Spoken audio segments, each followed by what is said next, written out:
I'm Jamie Williams, I'm a Senior DSN Operator at Goonhilly Earth Station. My name is Bethany Shepherd and I'm a Deep Space Network Mission Operations Engineer here at Goonhilly. I'm Michael Woodward, I'm the Deep Space Missions Lead here at Goonhilly Earth Station. My name is Tom Winterton, I'm a Deep Space Network Mission Operations Engineer here at Goonhilly Earth Station. I'm Ian Jones, I'm the CEO at Goonhilly Earth Station.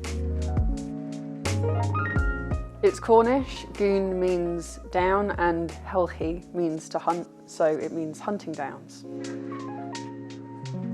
Goonhilly is perfectly situated for communications. We're in a very radio quiet area because we're on the tip of a Lizard Peninsula. There's very low houses and industry around, but we're also situated on the space crossroads where we can see the whole geostationary arc from 65 degrees east to 75 west.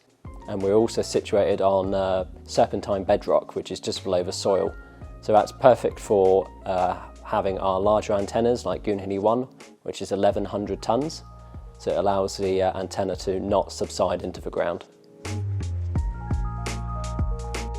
Our three largest ones are called Arthur, Guinevere and Merlin. So our smallest dish is 75 centimetres diameter, which is just a bit smaller than our largest dish of 32 metres. The maintenance that goes into a satellite dish is electrical, mechanical and some software as well. We do regular inspections of the antenna, making sure that we're able to keep the service going. There's no real limit for downlinking, which is receiving, so we can receive on as many antennas as we like at once. We can't uplink from multiple antennas to the same spacecraft at any time, so we need to be uplinking on different frequencies to different spacecraft, but downlinking as many as we like. Each antenna can move quite a lot. It is very dependent on how many spacecraft it works with. For example, Goonhilly 99, that is able to track the International Space Station about 5 times a day. The International Space Station will come overhead about 5 times a day. So on each of those passes, we'll be able to track it. Something like Goonhilly 6 could just do one really long track throughout the day, or an antenna like Goonhilly 110 would be, in theory, able to track up to 500 targets per day. So we're building more dishes here at Goonhilly to service the growing lunar economy, but we're also expanding internationally. We've just acquired 2 teleports in the United States and we'll be building antennas there, and then we'll also be expanding into Australia. So the site is very diverse. We're a site of special scientific interest, and we host heathland, marshland. We have a oceanic climate on site, which is conducive to host a lot of wild bird species.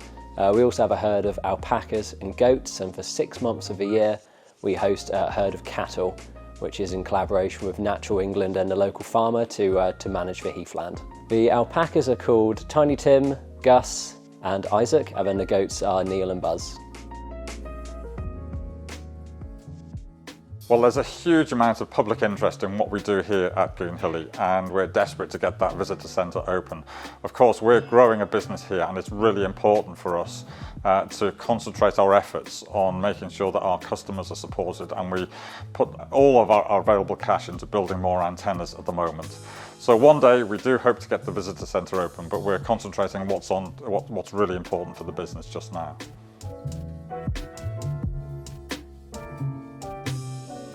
My favourite vehicle or spacecraft that we tracked is probably Mars Express, because that was our first spacecraft and that was my first operational pass that we did.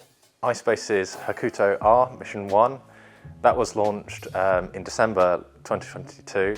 One of the most fascinating ones, I think, would be Mars Express, just because it's orbiting Mars. It also carried the Beagle 2 lander, which is the British Mars lander.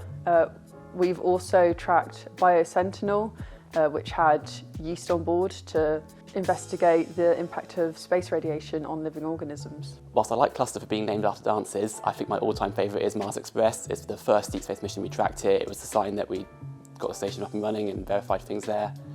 And also it's about another planet there. It's this moment when you realise you have picked up something from a different planet. It's no longer just bound to the Earth, it is truly getting out into space and starting to explore what's really out there. There are so many really interesting space vehicles that we've been tracking here at Goonhilly. There's Mars Express, which is a veteran now, but 20 years old in orbit around Mars, but there are just more and more really exciting missions coming along.